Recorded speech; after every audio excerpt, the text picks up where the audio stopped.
This honor represents the special relationship between France and Canada. It's found in our shared values and the freedoms that we have. Mr. Peter Pouquet's proud family, his comrades at the Royal Canadian Legion Airdrie Branch number 288, as well as his many friends from the Balzac United Church in celebrating this very prestigious honor on April 7th. And I thank he and all of the other Canadian heroes who have served and sacrificed so that we could remain free. Here, here.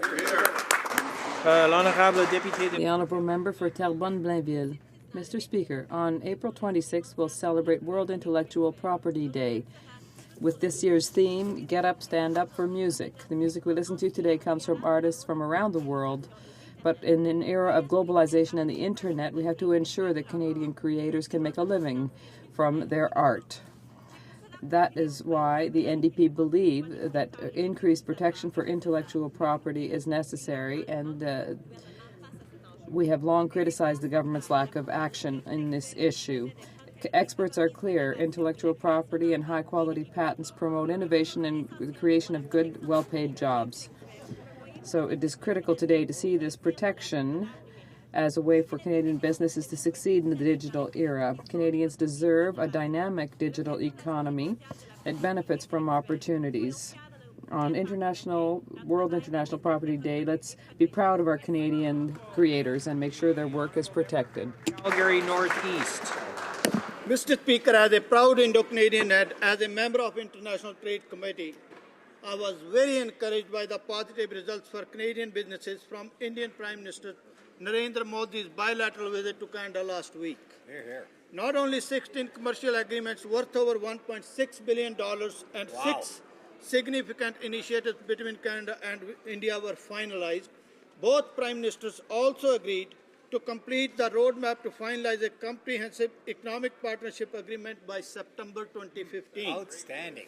This agreement will significantly expand trade between Canada and India. On behalf of 1.2 million Indo-Canadians, I would like to thank Prime Minister Modi for his visit and thank our Prime Minister for extending Canada's hospitality. I am proud of our Prime Minister's leadership in strengthening Canada's relationship with India and opening trade opportunities in this growing market of over 1.2 billion people. Thank you, Mr. Speaker. The Honourable Member for Mississauga, Brampton South. Throughout our history, Liberal governments in particular have welcomed immigrants from across the world who chose Canada as their home. Immigrants who worked hard not only for their families, but for our country. In return for their help to build a stronger Canada, we've offered a pathway to citizenship and a chance to more fully join the communities they helped to create. Across the GTA, I've heard from many communities who are feeling abandoned as they wait to be deported after working so hard here in Canada. I heard in particular from the Portuguese community, many of whom support families back home with their earnings, who will not be allowed to come back and see their extended families for at least 4 years. And now they're back to square one. Many applied for permanent residency and should be allowed to stay through that process and have their work permits extended. These women and men came to Canada to provide a better life for their families. They worked hard and they deserve new pathways to citizenship. Instead, this Conservative government is turning away these nation builders. The Honourable Member for Brant. Mr. Speaker, to kick off Earth Week, I had the great privilege of taking part in a tree planting event at Brantford's new Forest in the City. The community has embraced the wonderful idea to develop a new urban forest inside an existing industrial park. The project has become a reality thanks to the hard work of the Brantford Brant Tree Coalition and project champion Chuck Beach.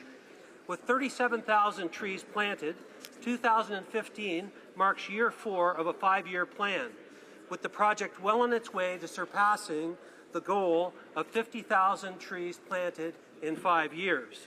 The new forest includes walking trails so that residents can hike and appreciate the diverse ecosystems that are being created. The project has also been supported generously by the City of Brantford, the Grand River Conservation Authority, and local businesses, as well as a grant from CN. Mr. Speaker, new forest in the city, an idea that is growing into a very special place in beautiful Brantford.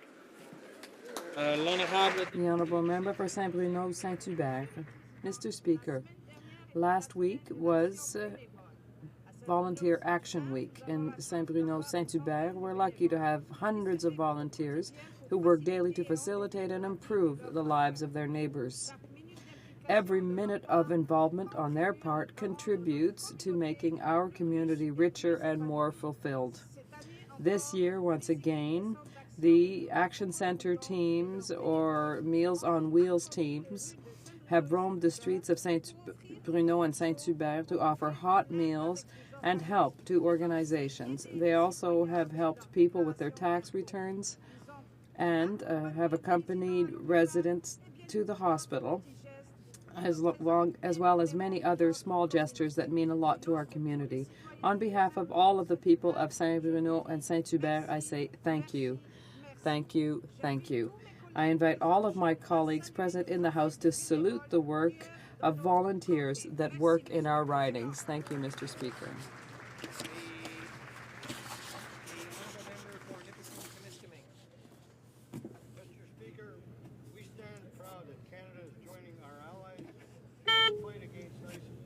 Due to the competence of our Canadian forces, we are punching above our weight alongside our allies in this important mission. Recently, Colonel Sean Boyle of 22 Wing CFB North Bay has been elevated to Canada's Air Task Commander, Operation Impact in the Middle East. Our former wing commander has an exceptional record of service that will ensure Canada continues to perform above expectations.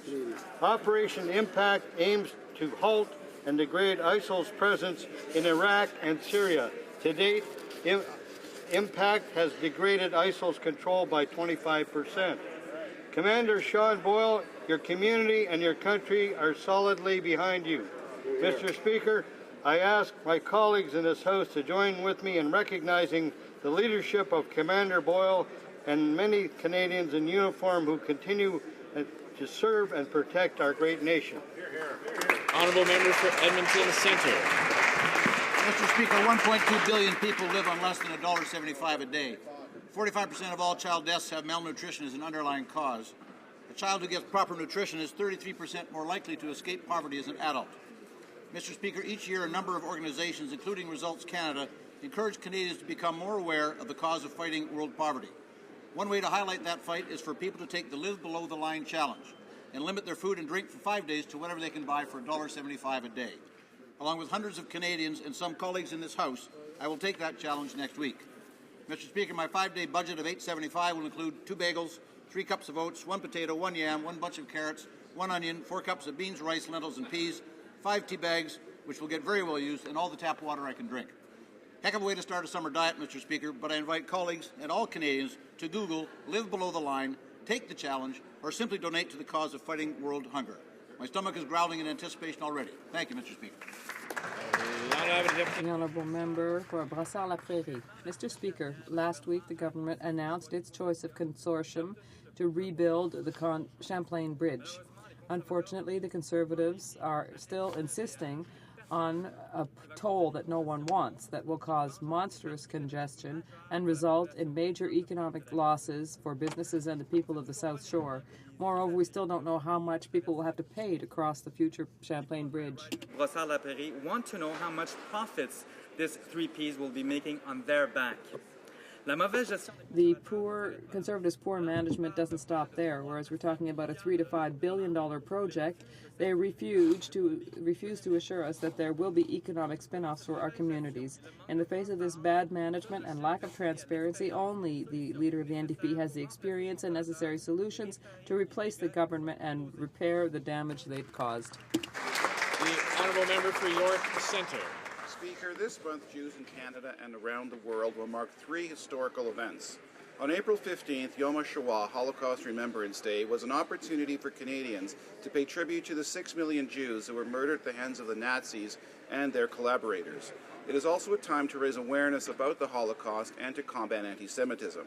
Tonight at sundown begins Yom HaZikaron, Israel's Day of Remembrance for fallen soldiers and victims of terror. On this solemn day, we pay tribute to those who tragically lost their lives defending Israel's right to exist in peace and security. Yom HaZikaron concludes with the start of Yom HaAtzmaut, Israel's Independence Day. This year marks 67 years of independence for the Jewish state. Our Conservative government is proud to celebrate not only Israel's independence, but the strong friendship between Canada and Israel that is based on shared values of freedom, human rights, democracy, and the rule of law. Am Yisrael Chai.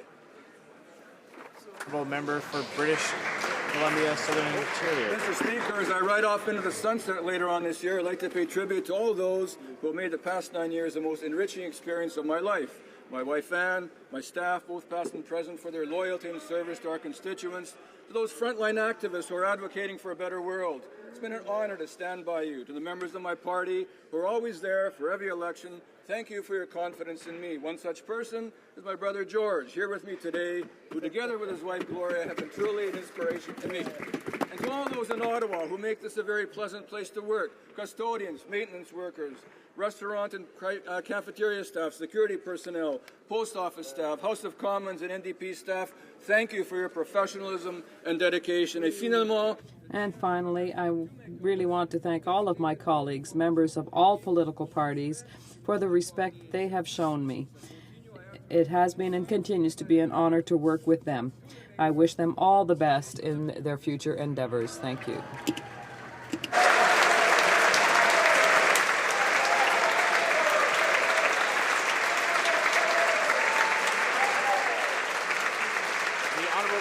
Kitchener-Waterloo. Mr. Speaker, my constituents know that our Conservative government believes in keeping more money in the pockets of Canadian families. That's why we continue to lower taxes and why the Minister of Finance will table a balanced budget in the House today. For example, the new family tax cut and enhanced universal child care benefit will benefit 100% of families with kids. The vast majority of benefits going to low and middle income families. The Liberals and the NDP want to raise taxes on the middle class. That is why we are the only ones Canadians can trust to lower taxes and balance the budget. The honourable member for Cardigan. Mr. Speaker, I rise today to remember a great man, a great Prince Edward Islander, and a great Liberal. Born in Mount Herbert on February the 5th, 1926, Bud Ings grew up on his family farm and later established his long-running, well-known and successful veterinary practice on Prince Edward Island. First in Fortune, then in Montague, and finally in Brudenell. Along the way, Bud was elected in 1970 to the Liberal government of Ali Campbell and served as Minister of Agriculture, Health and Social Services. He later became President of the Liberal Party of Prince Edward Island, contributed to the establishment of the Atlantic Veterinary College and the Queen Elizabeth Hospital, was a member of many community boards, and an avid musician, photographer, and author, writing 2 award-winning books documenting his successful veterinary career. With Bud's passing, our province lost one of our greatest sons, and his family lost a wonderful father and grandfather. There was no one else like Bud, and he will be sorely missed. Bravo.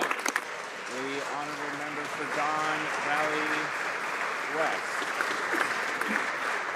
Mr. Speaker, our government increased the amount Canadians can earn tax-free and removed over 1 million Canadians from the tax rolls.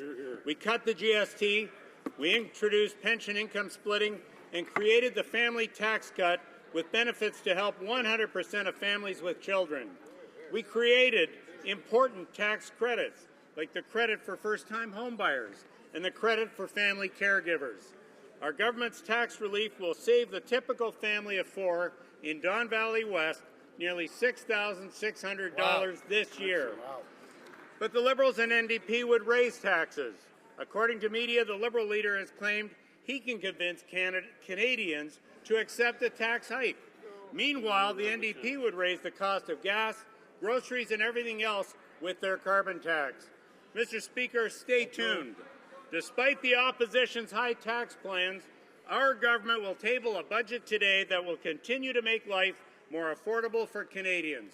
Thank you, Mr. Speaker. The honourable member for Burnaby, New Westminster. Yesterday in question period, the Parliamentary Secretary to the Prime Minister did again what Canadians find reprehensible. He ran away from serious questions. Just a few months ago, Canadians were outraged by this member's refusal to answer clear questions from the Leader of the Official Opposition about Canada's mission in Iraq.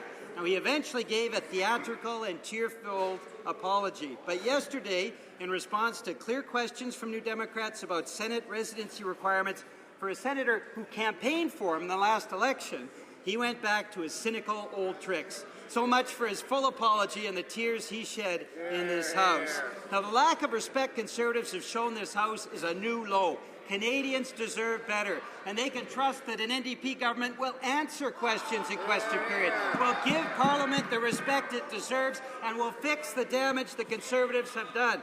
Respect for Parliament is only an election away, Mr. Speaker, and that's good news for Canadians.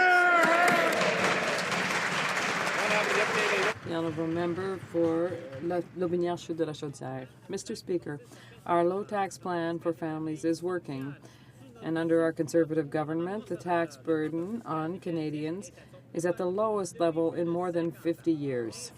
As part of that, every family with children will benefit from the new family tax cut. The family tax cut and enhanced universal child care benefit will leave 100% of families with kids with more money in their pockets. We know the Liberals and NDP would raise taxes on the middle class. Canadians know that it is only our government that they can trust to lower taxes. I look forward to reading what further measures there are for families in the balanced budget this afternoon. Oral questions, questions orales. The Honourable Leader of the Opposition.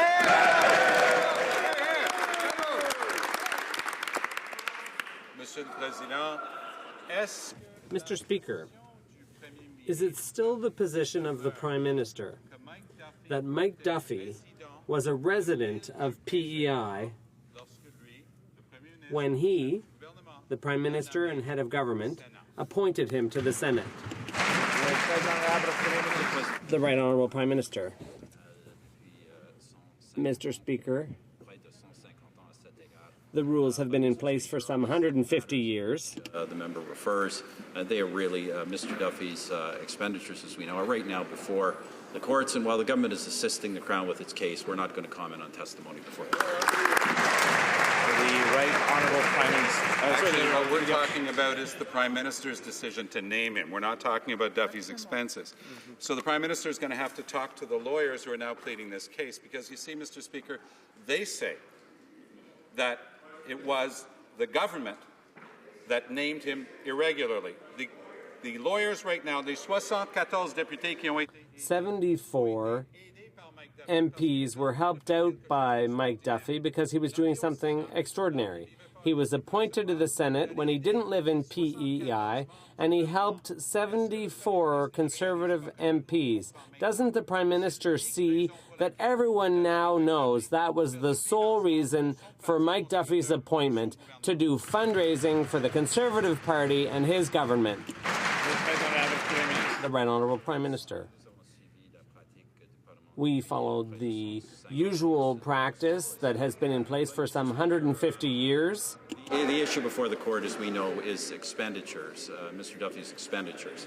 Just as, Mr. Speaker, when we're talking about residents, the issue is also expenditures with the Leader of the NDP. The residence of the Parliament of Canada is Ottawa. It is not Saskatchewan or Quebec or everywhere else where he tried to use parliamentary funds to establish party offices. That was obviously incorrect. That money should be paid back.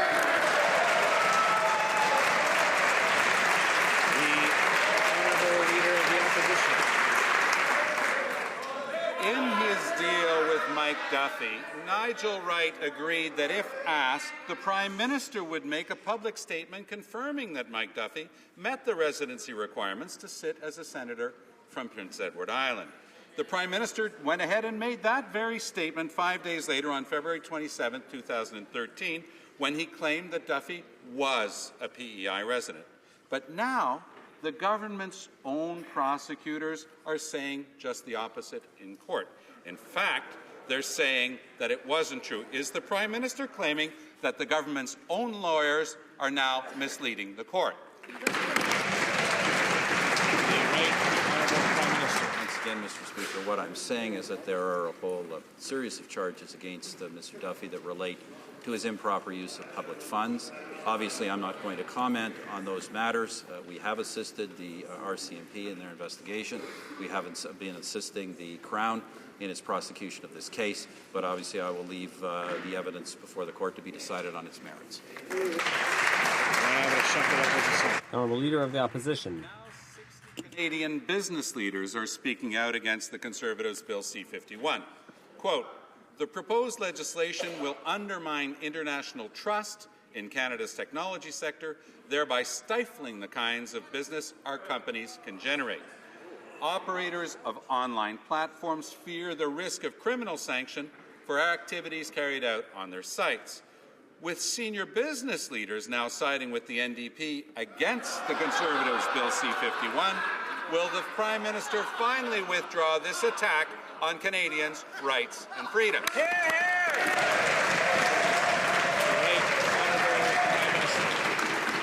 Mr. Speaker, we know the NDP has never supported one serious anti-terrorism measure ever in any parliament in this country. Mr. Speaker, the reality is these measures are strongly supported by Canadians. These measures parallel the kinds of authorities that other national security and police agencies have in other countries, Mr. Speaker. And as a matter of fact, Mr. Speaker, it is absolutely unacceptable that websites or the internet would be used for terrorist recruitment purposes. That should be a crime, and it will be a crime when this legislation is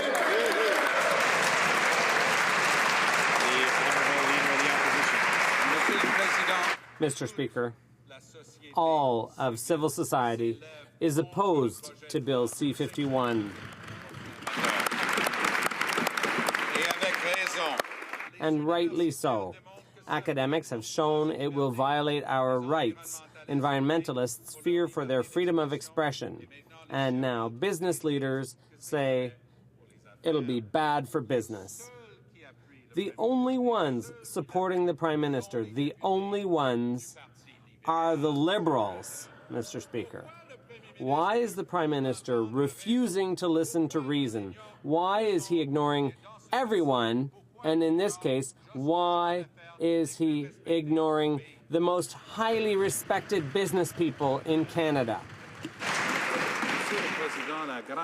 Mr. Speaker, the vast majority of Canadians support this bill, and the Liberals know how to read polls. That's the fact, Mr. Speaker. We expect our law and order, our police, to have the tools they need, and that is only to be expected. We will continue to protect Canadians, and I would like to salute the arrests and the work of the Montreal police very recently. Mr. Speaker, according to the Parliamentary Budget Officer, the government's plan to double tax-free saving account contribution limits is regressive, with benefits mostly going to wealthy Canadians. In fact, the PBO says that under this plan, gains for the wealthy will be 10 times those of other Canadian households. First, income splitting, now this. Why does the Prime Minister continue to prioritize tax breaks for the rich? The Right Honourable Prime Minister. Of course, Mr. Speaker, of the I think it's 11 million Canadians who have been involved in TFSAs, the vast majority are people of modest or middle-class income, the vast majority, Mr. Speaker, and it's fulfilling a promise we made. I know why, Mr. Speaker, the Liberal Party and the NDP oppose these tax reductions, because they want to hike taxes on hard-working middle-class Canadians, because they need that money to give to bureaucracy to fund their priorities. Well, Mr. Speaker, hard-working middle-class Canadians want more of their own money in their own pockets.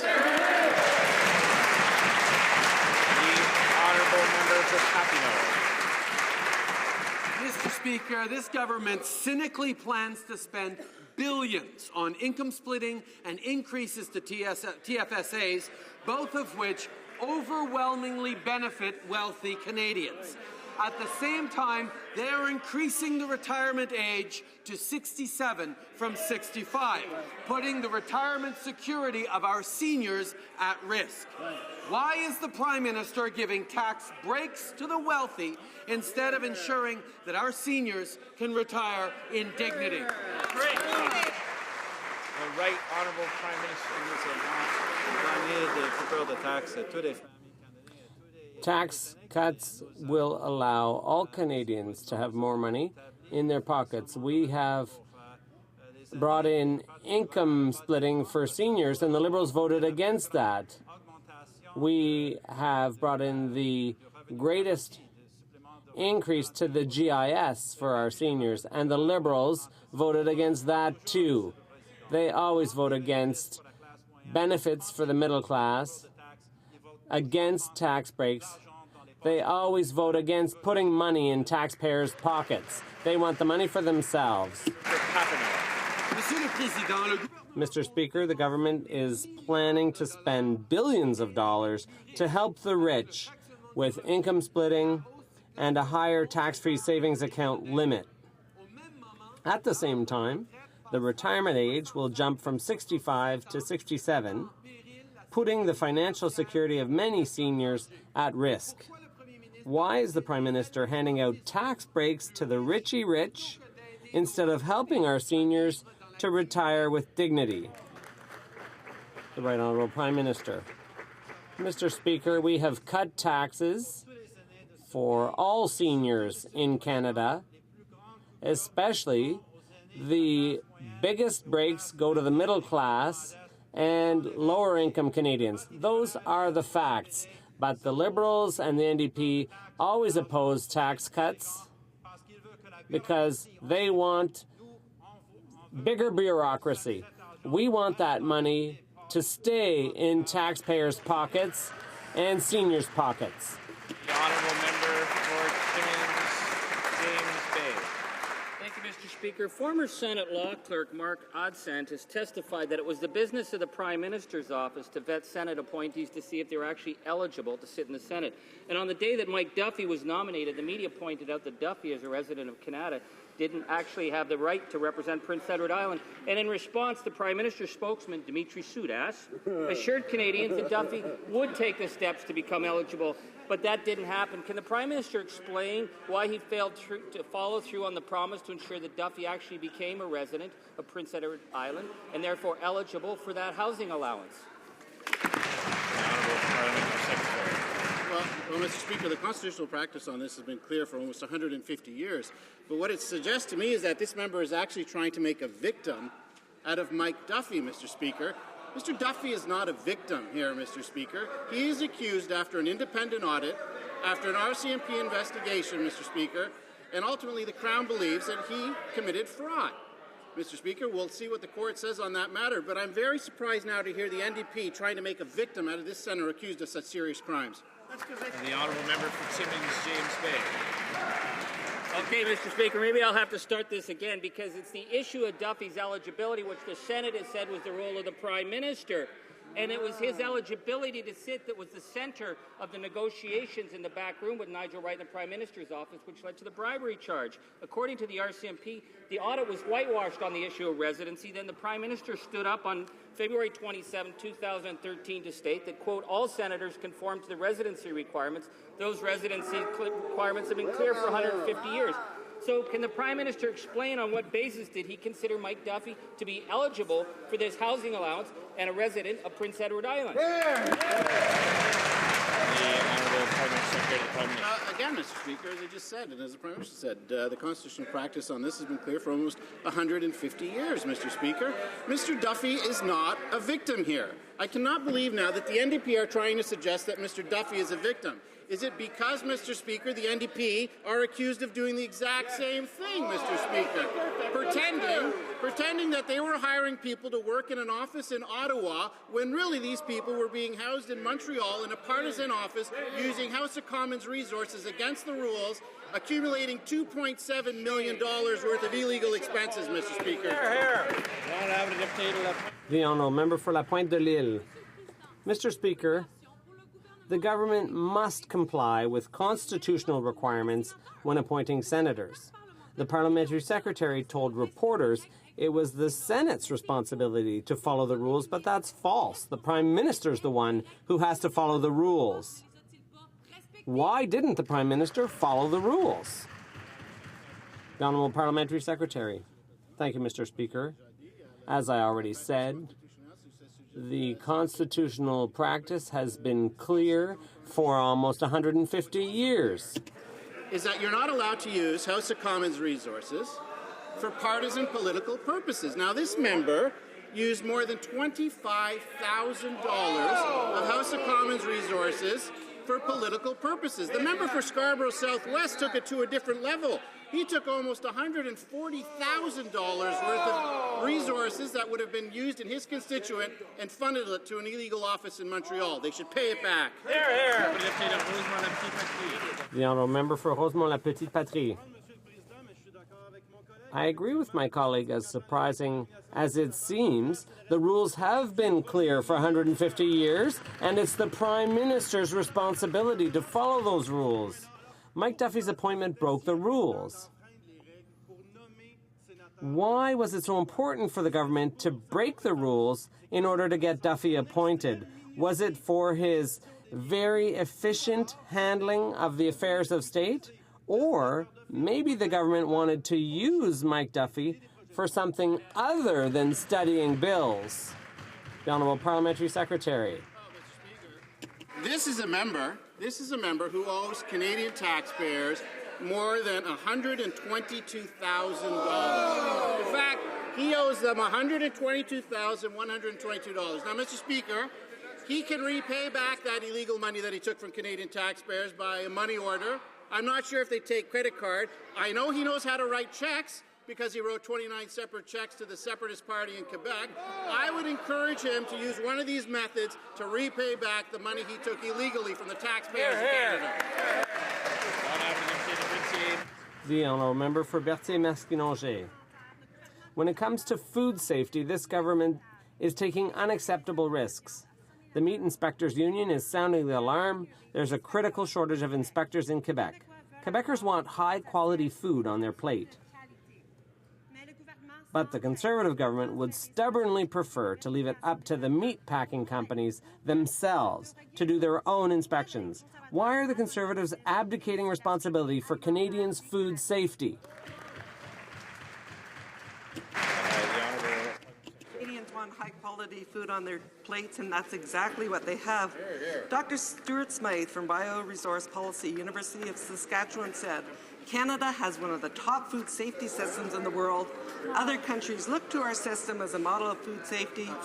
Food products that are available for purchase at our grocery stores are as safe as they possibly can be. The Honourable Member for Berthier-Masquinongé. History has taught us that, unfortunately, we can't count on companies to do their own inspections. The Conservatives have probably forgotten that because they keep cutting the Canadian Food Inspection Agency's budget. According to the CFIA, the government will cut spending on food safety by 21%. Mr. Speaker, is food safety for Canadians of no concern to the Conservatives, or are they waiting for yet another serious crisis before they react? The Honourable Parliamentary Secretary. Mr. Speaker, the premise of that question is totally inaccurate. Food safety is at the highest level in Canadian history. Budget 2014 committed to 200 more frontline food safety inspectors. And I think I'd like to give you another quote from Dr. Sylvain Charlebois, University of Guelph. Canadian Food Inspection Agency method is the right way to approach inspections. The Honourable Member for Welland. Well, Mr. Speaker, I find it ironic that the Parliamentary Secretary should tell us so because, quite frankly, in the City of Toronto, there is one inspector, just one, for consumer protection for the entire City of Toronto, who's responsible for every restaurant, every retail store. Just one inspector, Mr. Speaker, but that government says just one's enough. 4.5 million people should be looked after by one inspector, the Parliamentary Secretary says. And so when it actually boils down to the bottom line is, when will this government actually get serious about food protection in this country, look after consumers, and make sure their food is safe?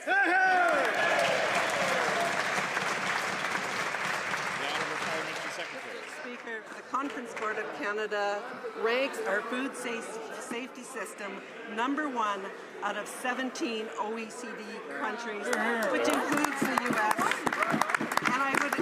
And the fear-mongering is unacceptable from that side. Again, I'll provide another quote.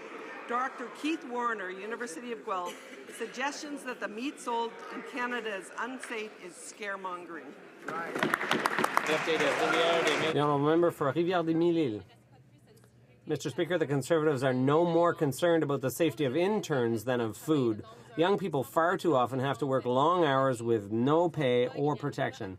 And without internships, they'll never get a job. That's why I tabled a bill to protect interns against sexual harassment, exploitation, and dangerous work. Why do the Conservatives refuse to work with the NDP on providing interns with these basic protections? The Honourable Minister of Labour.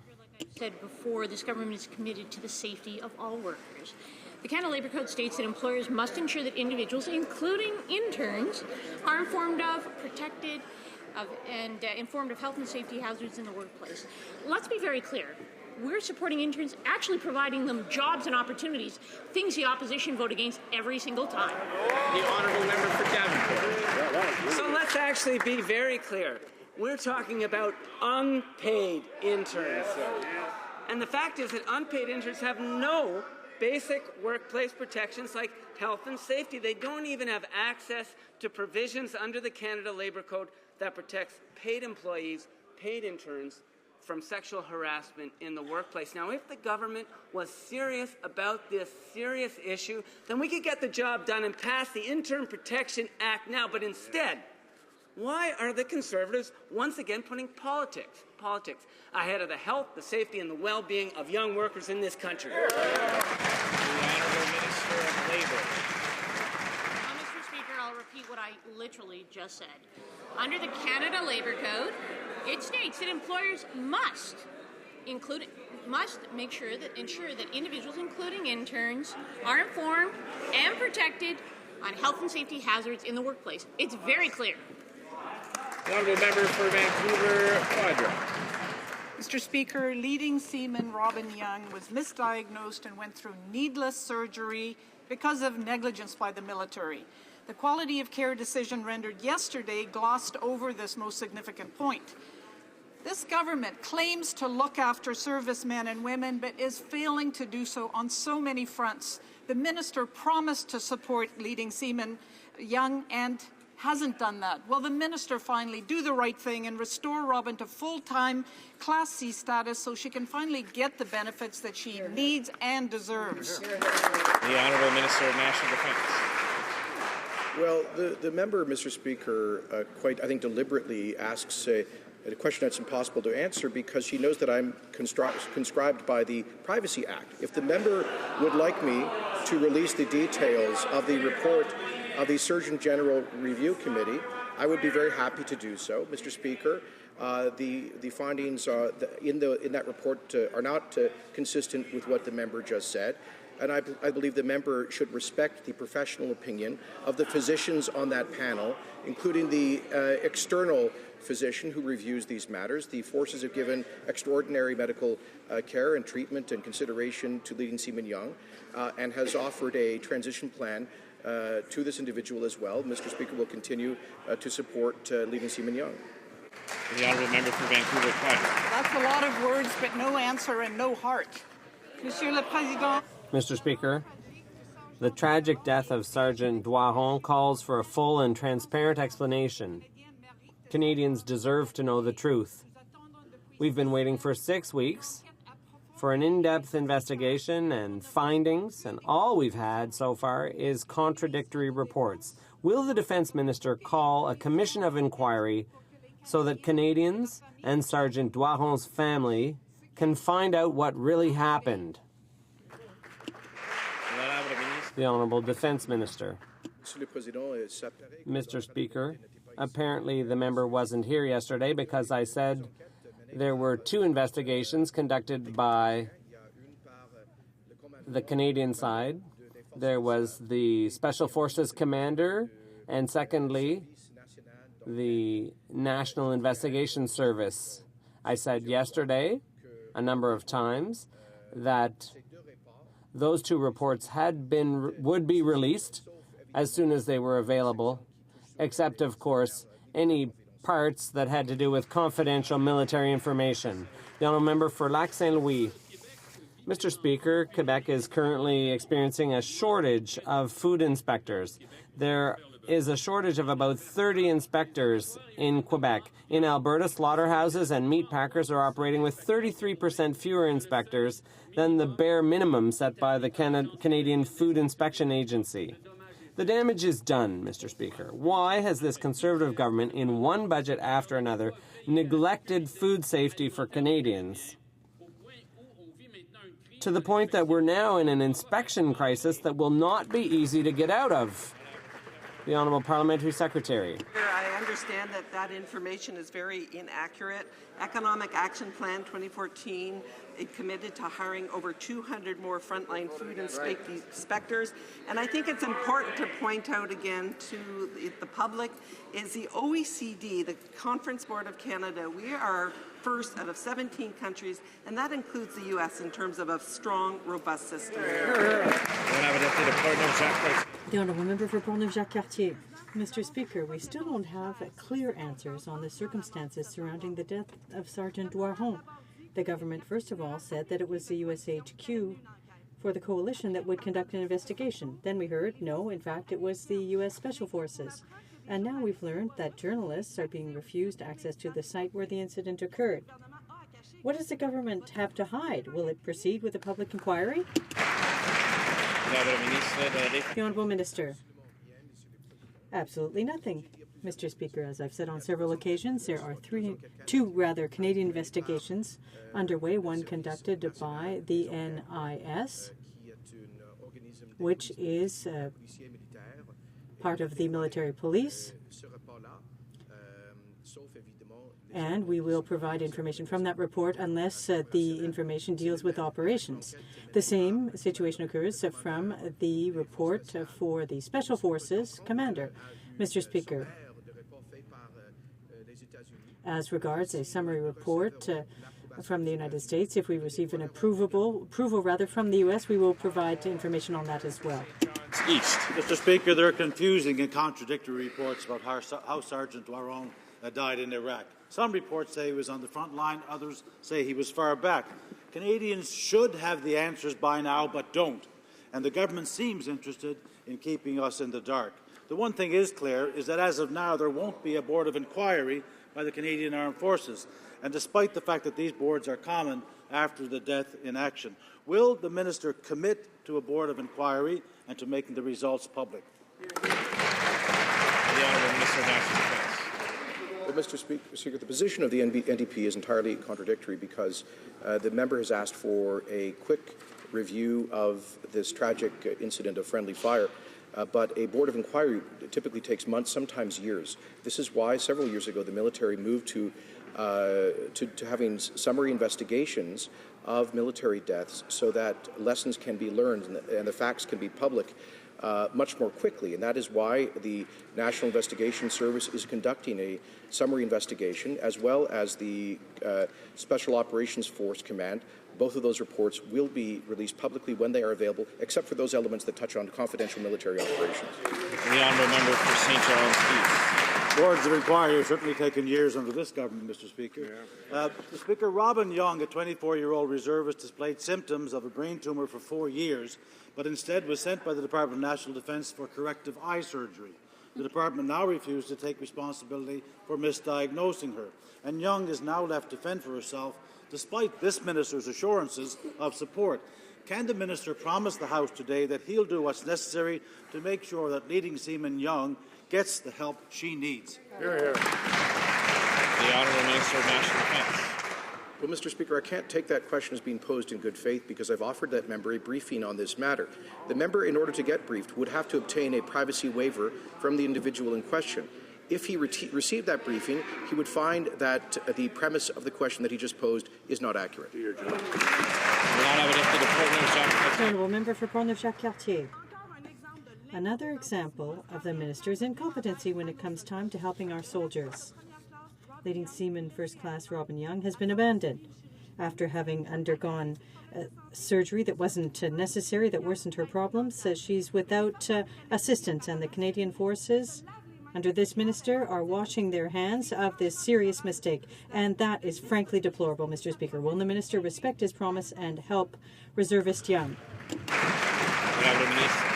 The Honourable Minister. Mr. Speaker, the Honourable Member, we're truly interested by this case. She would agree to attending the briefing that we offered the member to all members in the opposition who are concerned, Mr. Speaker. But first of all, they need to obtain from Ms. Young an approval,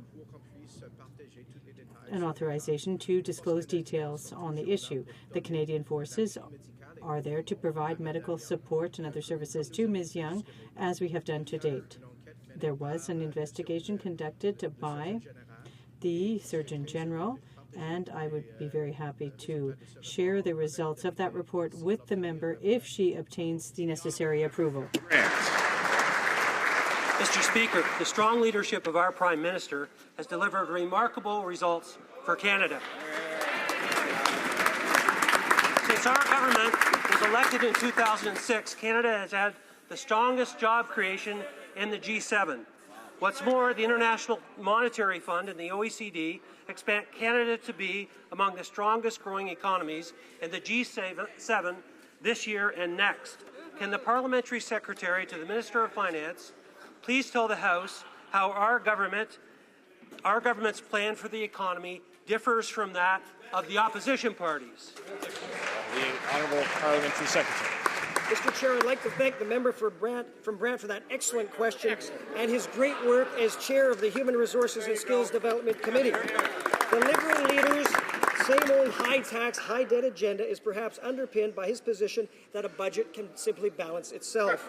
Meanwhile, the NDP continues to push risky, high-tax schemes like a $20 billion carbon tax that would hurt Canada's economy and kill Canadian jobs. To the contrary, our Conservative government remains steadfast with our low-tax plan, a plan that has provided over 1.2 million jobs for Canadians across the country since the recession.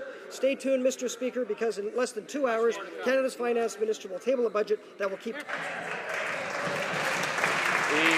Honourable Member for Scarborough-Rouge River. Mr. Speaker, it seems that even in an election year, the Conservatives just can't break their addiction to partisan appointments. Just last week, it was revealed that the government appointed a former Conservative candidate and donor to the Public Servants Disclosure Protection Tribunal. It's critical that judges in this position are truly independent and impartial. They're deciding cases that involve public servants blowing the whistle on the government. Why did the minister insist on a partisan Conservative nomination for this important post? The Honourable President of the Treasury. Mr. Speaker, all candidates are vetted for their appropriateness and high caliber, and that is the case in this case as well. The Honourable Member for Pontiac. Clearly, the Conservatives have no shame when it comes time to placing their friends in important jobs. They've just appointed their former candidate in Ottawa Centre to the Public Servants Disclosure Protection Tribunal. Come on, Mr. Speaker. These kind of groups don't even trust him. And that's not how we can encourage public servants to disclose bad practices. Why did the Conservatives appoint one of their close friends to that important position? The Honourable President of the Treasury Board. Mr. Speaker, each candidate is an appropriate one, and I can say that in this case it is the situation. Le gouvernement aime répéter qu'il a un plan pour réduire nos émissions de GES, mais le dernier rapport d'Environnement Canada indique plutôt que nos émissions... The government likes to say that it has a plan to reduce greenhouse gas emissions, but the most recent report... But I think it's fixed now, so if the member wants to restart the question, I think some members may have missed the beginning. Merci, Monsieur le Président. Thank you, Mr. Speaker. The government likes to repeat that it has a plan to reduce greenhouse gas emissions. But the most recent report from Environment Canada indicates instead that our emissions increased in 2013. They didn't go down, Mr. Speaker, they went up. Perhaps the Conservatives are happy or congratulating themselves on that, but not Canadians and not our international partners. Will the government finally take action and respect our commitments with other countries? The Honourable Minister. Mr. Speaker, our Conservative government is the first government in Canadian history that reduced greenhouse gas emissions and will continue to do so without introducing the NDP carbon tax. We'll continue to implement a responsible sector-by-sector regulatory approach that is aligned with the United States that protects Canada's economic competitiveness. Thank you, Mr. Speaker. The Honourable Member for Halifax. Mr. Speaker, falling further and further behind is not showing leadership. Hear, hear. Environment Canada clearly shows that our emissions are growing, thanks to this government's refusal to take climate change seriously and breaking its own promise to regulate the oil and gas sector. Any hope that this government could meet its targets, well, they're fading, Mr. Speaker. So why is this government ignoring our international commitments and putting our health, environment, and economy at risk because of climate change? The Honourable Minister of the Environment. Thank you, Mr. Speaker. Mr. Speaker, our record is very clear. We have reduced emissions while growing the economy and creating good, well-paying jobs. We'll continue to implement a responsible sector-by-sector regulatory approach that is aligned with the United States to ensure that Canada's economic competitiveness is protected. Our government is also the first government in Canadian history that has seen reductions in greenhouse gas emissions on a net basis and will continue to do so without the job-killing carbon tax. The Honourable Member for Winnipeg North. Mr. Speaker, well over 1,000 young Aboriginal girls and women have gone missing or have been murdered, and we have had individuals from premiers' offices to mayors' offices to chiefs and councils. Many stakeholders are calling on this cold-hearted Conservative government to recognize the need for a public inquiry. The Prime Minister and the Prime Minister alone needs to explain why this government is not calling for a public inquiry. Does he have the courage to stand in his place today and explain to those individuals and the stakeholders why he refuses to call that public inquiry? The Honourable Minister for Saskatchewan. Thank you very much, Mr. Speaker. As I've said before, these are terrible crimes against innocent people. The RCMP has said in its own study that the vast majority of these cases are addressed and solved through their police investigations. We don't actually need another study. There have been 40 that have already been completed. What we do need is the police to catch those responsible and punish them. Our government is focused on making sure we take action to make sure individuals are supported, that these crimes are prevented, and also making sure these individuals are protected. Unlike the opposition who vote against matrimonial property rights that could protect these people, we're here taking action to support these people. The Honourable Member for Charlottetown. Mr. Speaker, it's National Victims of Crime Awareness Week, yet the Victims' Bill of Rights ignores an important group of victims. At committee, Maureen Besnicki, whose husband was killed in the 9/11 attacks, pleaded for Canadian victims of crimes committed abroad to be included under the bill. This government rejected those pleas. Why are Canadian victims like 9/11 widows being ignored?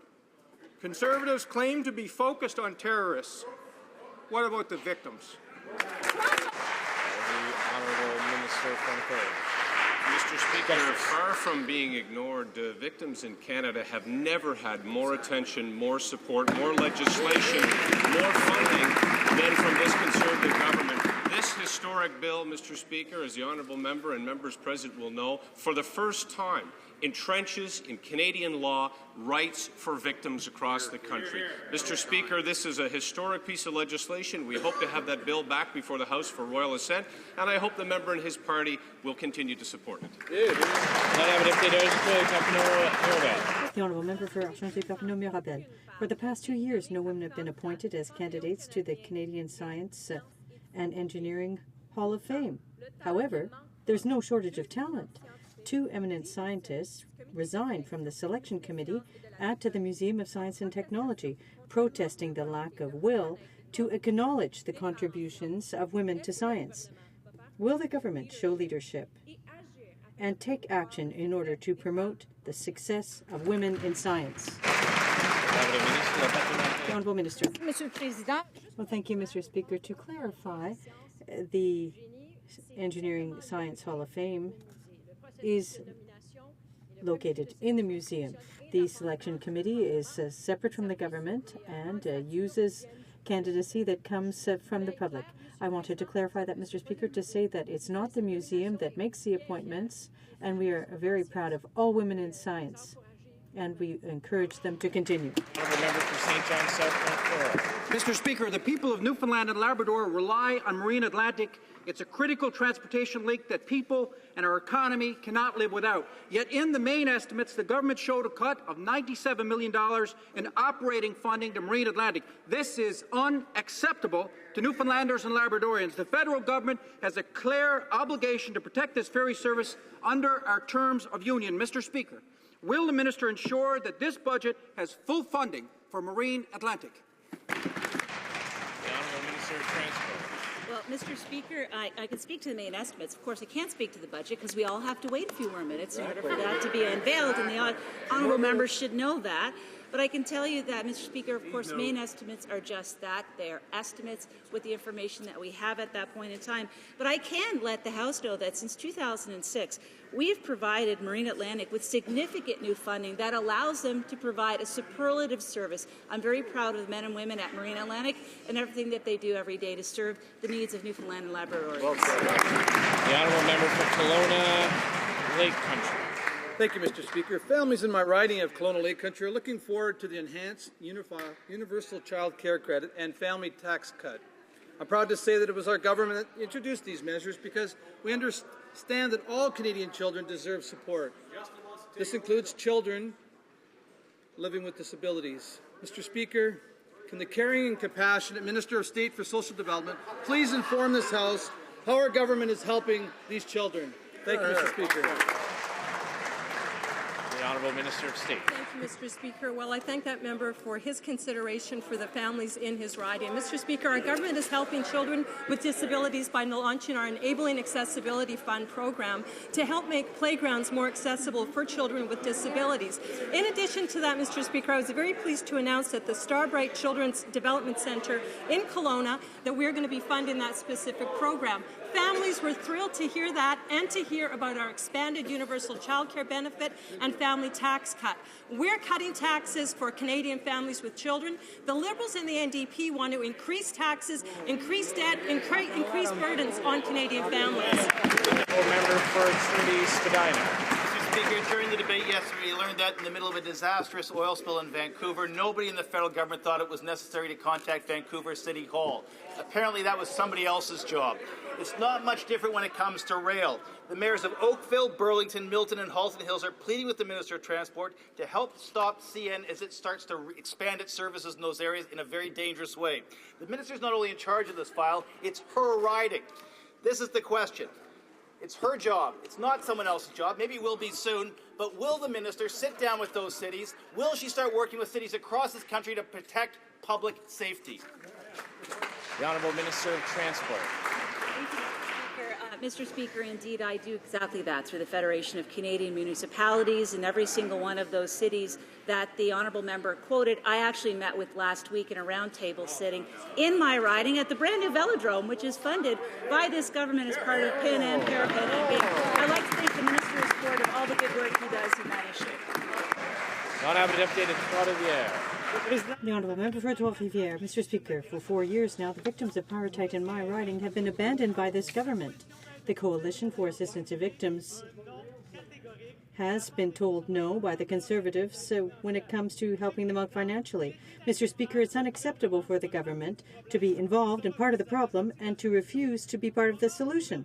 At a time when the government is moving to introduce a budget, it could do something for the people who need help, the thousands of people who are victims of pyrrhotite.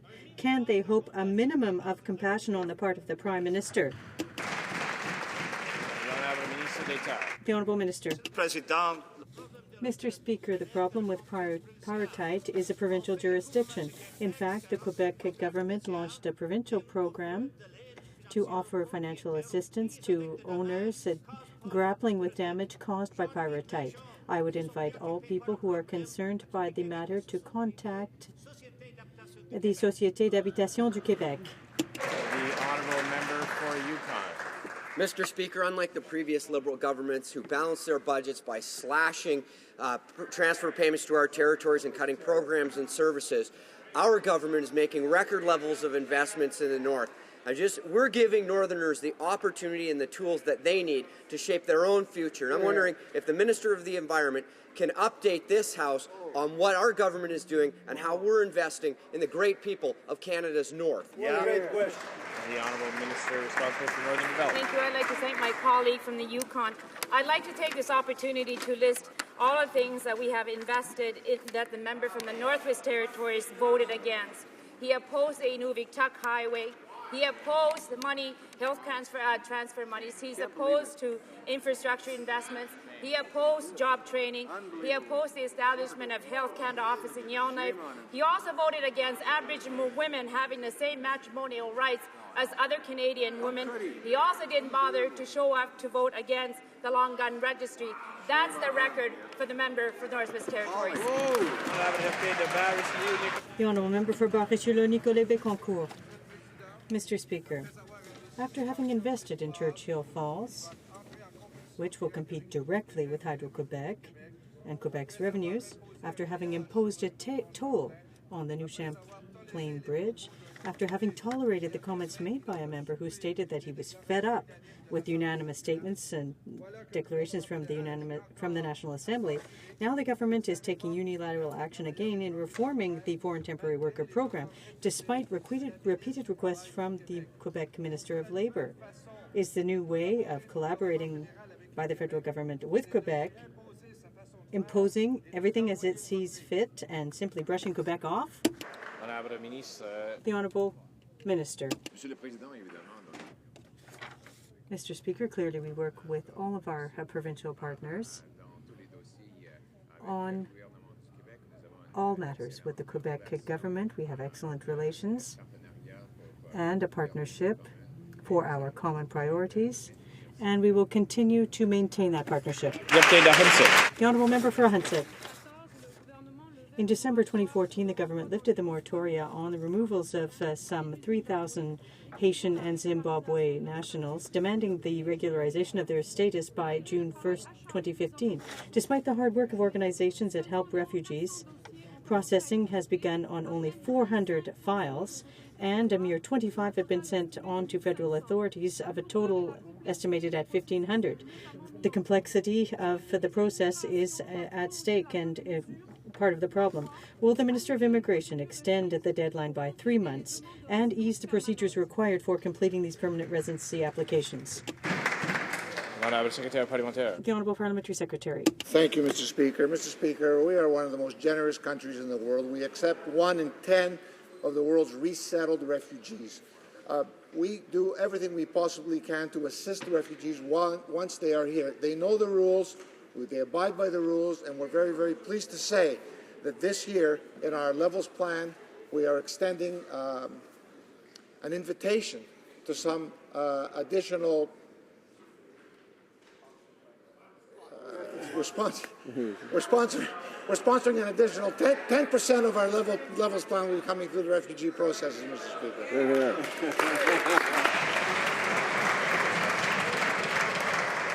That concludes question period for today. Orders of the day, order du jour. Government orders, government bills, comments. Resuming debate of third reading stage of Bill C-12, Drug-Free Prisons Act. The honourable member for Winnipeg North has 3 minutes left to conclude his remarks. Thank you, Mr. Speaker. With only 3 minutes, it puts a lot of limitations in terms of what I might be able to say.